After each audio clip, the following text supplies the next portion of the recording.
Not one of the incidents you're going to see is just a theoretical possibility. They're all based on something that's actually happened to us or to someone we know.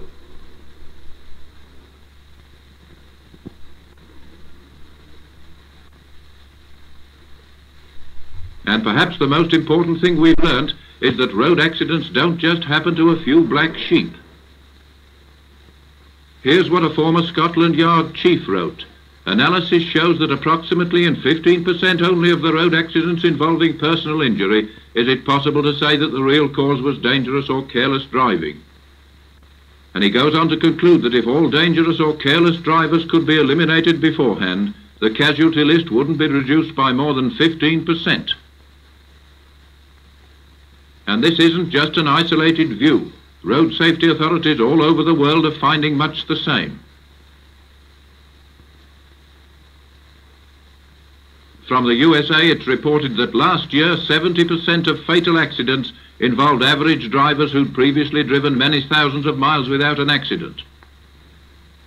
So don't let's confuse the real issue by trying to find a scapegoat. For if we waste time blaming the road hogs, or for that matter the sports cars or the teenagers or the women or the elderly drivers, there's a danger we'll lose sight of the hard core of the problem. Let's see what the ordinary driver can do to help. First, the question of signals. If you don't make your intentions obvious, you leave other drivers in doubt. But a lot of people feel there's too much meaningless hand-wagging, like this. And certainly mechanical signals are often better, especially at night or in a poor light. Or filtering left in traffic. We can see this flasher, but we couldn't see a hand signal from here.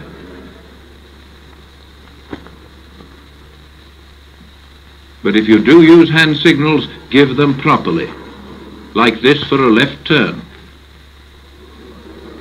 With this right turn signal, hold the hand still for at least 3 or 4 seconds. We repeat, hold it still. Don't do this, this is not a proper signal. I intend to slow down or stop, the signal most often seen, least often needed, and almost always used wrongly. It does not mean I am telling other drivers to slow down, as so many seem to think. There's no such signal. You'll notice that none of these signals in the highway code's an instruction to anyone else. They're all merely a signal of your own intentions. That is, the driver's intentions, not the passenger's. Please ask the passenger to leave all signals to you. And this slowing down signal's so often a waste of time and confusing in cases like this. Other drivers will realise that you're not going into the back of a bus. Where it's obvious you'll have to slow down. Other drivers are more interested in what you're going to do next, so they can plan their own actions. This is more useful because it gives double information. If you indicate a right turn here, it automatically follows that you'll slow down. With a big vehicle, of course, it's different. But with a small one, use the slowing down signal sparingly. But when it is necessary, such as here, give it properly like this. Not like this. This is not a proper signal. One snag with mechanical signals is that no matter how careful they are, people forget and leave them operating unintentionally. Some switches have no cancelling device, and others don't always return after a slight bend. Learn to recognize a signal that's operating in error. You can usually tell by the speed of the car, by the course it follows, or even by the look on the driver's face. But whether hand or mechanical signals, give them well in advance. And that often means 7 or 8 seconds before you start to turn. And don't make the mistake of thinking that giving a signal entitles you to turn. No matter how much this van driver protests, he didn't signal early and he didn't use the mirror. It's vital, of course, to remember the highway code advice to check the mirror before you change direction, overtake or stop. Bad road positioning costs lives, and the otherwise careful driver's often at fault.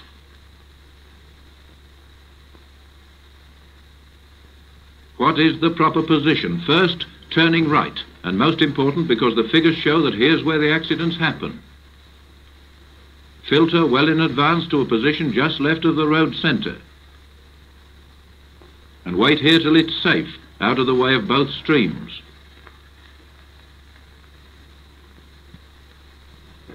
But make sure that you really do start to filter well in advance and move over gradually, avoiding any sudden swerves. As it says in this American book, by inching gradually towards the position you intend to occupy, drivers will recognize your intention. The real danger is when a driver turns right from the left side of the road. Unless the road's deserted, it just isn't possible to make a right turn safely from this position. If you find out too late that you want to turn right, don't turn if the road's at all busy. Keep straight on and find some other way round. Because to turn right you must arrive at the junction here, just left of the road centre.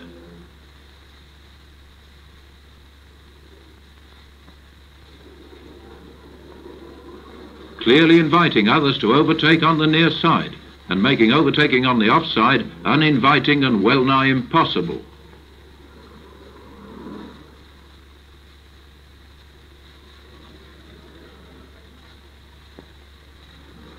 And follow the same procedure always, even on narrower roads.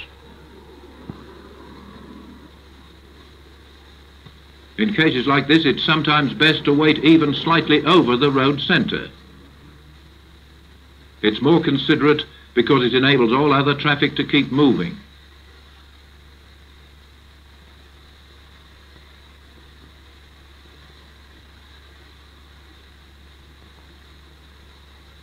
A view that's apparently supported by the authorities who put these special markings on the road at Elstree. And now about when two drivers want to turn, pass offside to offside. At wide junctions controlled by lights, pull well past and wait here till it's safe, leaving plenty of room for the other driver to wait here.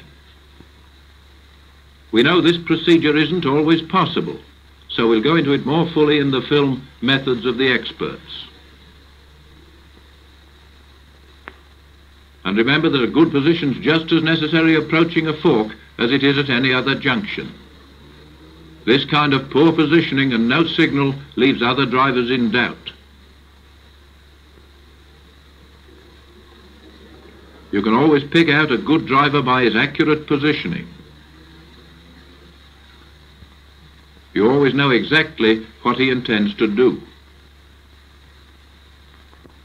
How is it the experienced driver rarely finds overtaking difficult, even if he's driving a less powerful car? It's because he weighs up the position beforehand, checks the mirror and changes down to a lower gear in readiness, well in advance.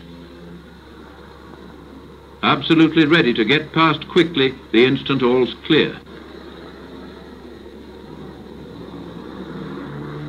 Hanging back a bit and sometimes starting to accelerate a fraction before the road's clear. Getting it over and back to his own side in the space of a few seconds. As it says in this book, it's a good plan to keep well back and start to accelerate appreciably before an approaching car has actually passed.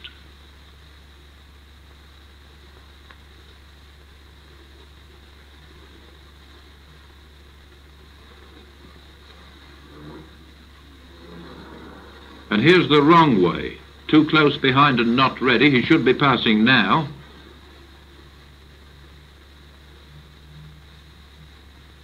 Starting too late in top gear with poor acceleration. Taking far too long and the next bend looms up before he can complete the maneuver. And so when it comes to overtaking, weigh it all up beforehand. Watch the mirror. Hang back. Change down for better acceleration unless you're already going at a very high speed, and constantly watch the road ahead. And use your judgment. If you can see you'll catch up at a bend, slow down beforehand and plan to arrive at the start of the next straight. If the road's clear, you'll get past with plenty of speed to spare. For safe overtaking, it's permissible, and in many cases indeed desirable, to cross the white line like this. Provided, of course, you remember the highway code advice not to cross it unless you can see that the road ahead's clear. Don't cut in or slow down in front of the overtaken vehicle. It's a good plan to be able to see it in the mirror before pulling back to your own side. And don't overtake just before turning left or approaching a blind bend or the brow of a hill or a humpback bridge or where the road narrows or approaching a pedestrian crossing. A lot of accidents happen overtaking vehicles stopped like this.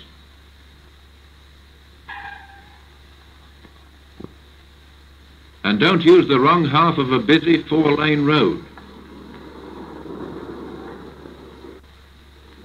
A good driver's rarely overtaken unexpectedly because he uses the mirror and knows exactly what's going on behind. And the faster driver's quick to appreciate the prompt pull to the left. A clearly implied invitation to overtake by a marked swerve to the near side. And so, especially if you're going slowly, watch the mirror. But interior mirrors have blind spots, which can easily hide a motorcyclist.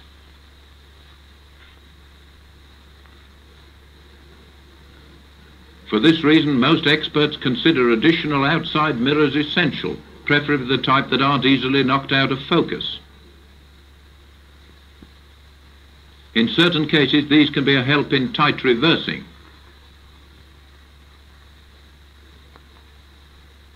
But normally, of course, look over the shoulder to reverse. On this question of giving way to faster traffic, it's interesting to note that in Sweden it's compulsory for the overtaken driver to pull in and reduce speed.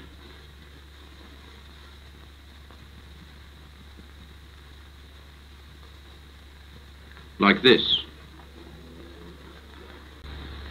Whenever you stop, pull off the road if possible. Bad parking causes a lot of serious accidents. And here again it's the otherwise careful driver who's often the culprit.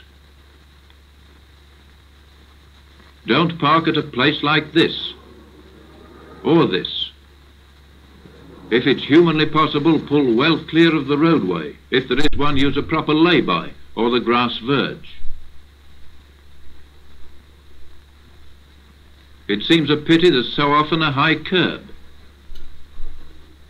such as this on the Mark-8 bypass.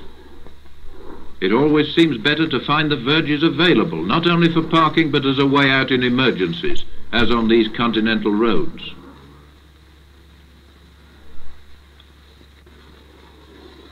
But don't make the curb an excuse for parking on the roadway. Keep going until you find a verge that can be used.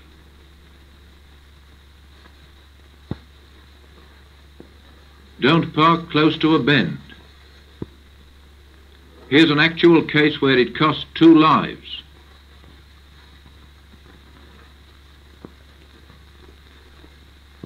A party left their car here while they picnicked on the grass verge. A lorry approached, possibly too fast, found the road blocked and skidded and rolled over the picnickers.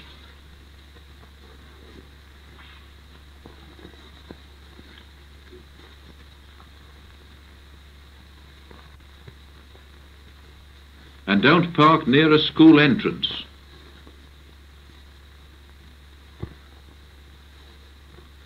This warning's particularly necessary when parents call at the end of the day to pick up the children by car. These shots are taken outside schools.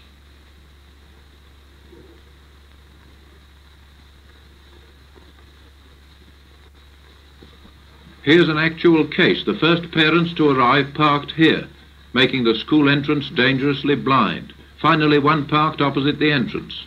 When the children came out, one of them, spotting the family car here, dashed across the road.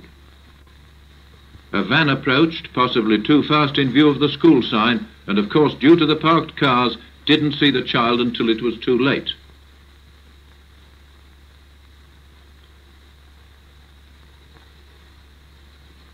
This is an accident that needn't have happened because close by is an ideal safe parking place, a quiet cul-de-sac with wide verges, and this child would have been saved if all the parents had parked here.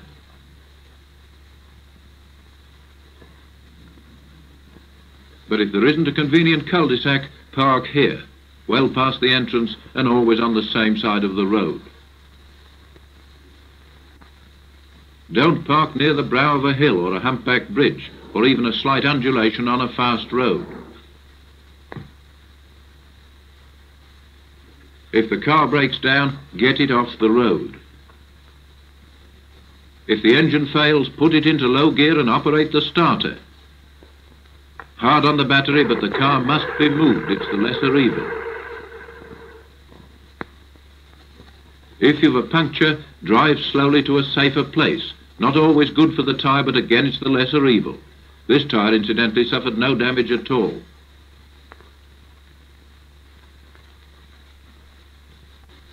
This is a fast main road, yet people stop here for lunch, or to read a paper or a map.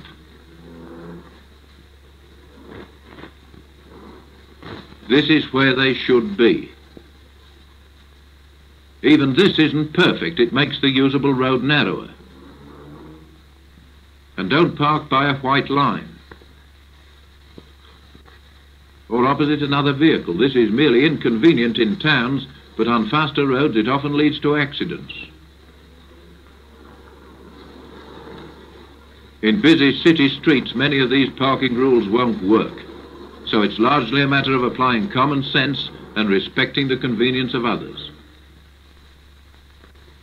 Use the horn only when it's necessary in the interests of safety, and even then rarely more than one blast. A short toot if you're about to overtake if there's any risk of the driver swerving or being startled. Perhaps a longer blast overtaking a big vehicle.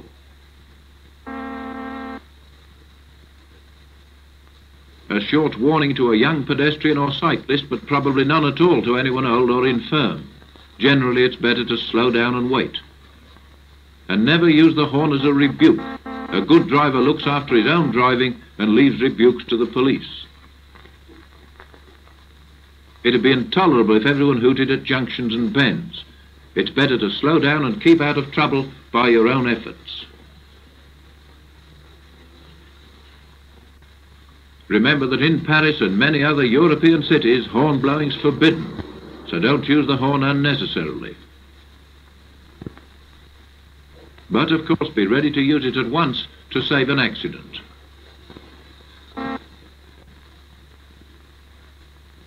A good driver always observes strict lane discipline, so make it a practice to stick rigidly to one lane or the other, usually the near side one. Try to steer a course exactly in the middle of the lane. Don't drive half in one lane and half in the other, like this car on the right.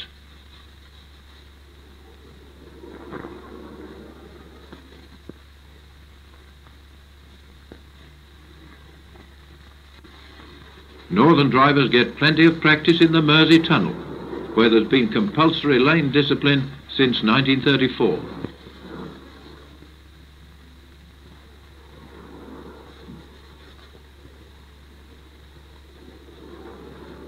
Even when there aren't any markings on the road, mentally divide it into lanes.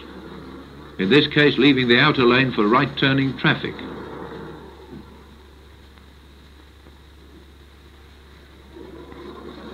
And here leaving a lane for cars turning left. Don't place your car like this. Visualize these lanes and move over.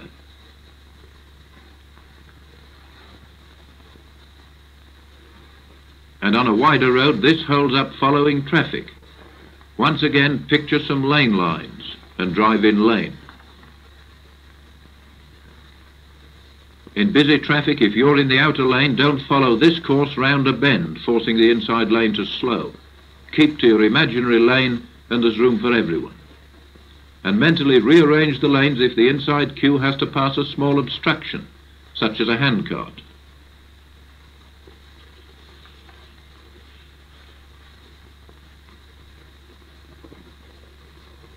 If you want to change lanes, don't move over suddenly. This will take a faster driver by surprise. Give plenty of advance warning and then follow this course so as other drivers have plenty of time to realize what's happening. Whether or not the road's marked out in lanes, the good driver always observes strict lane discipline.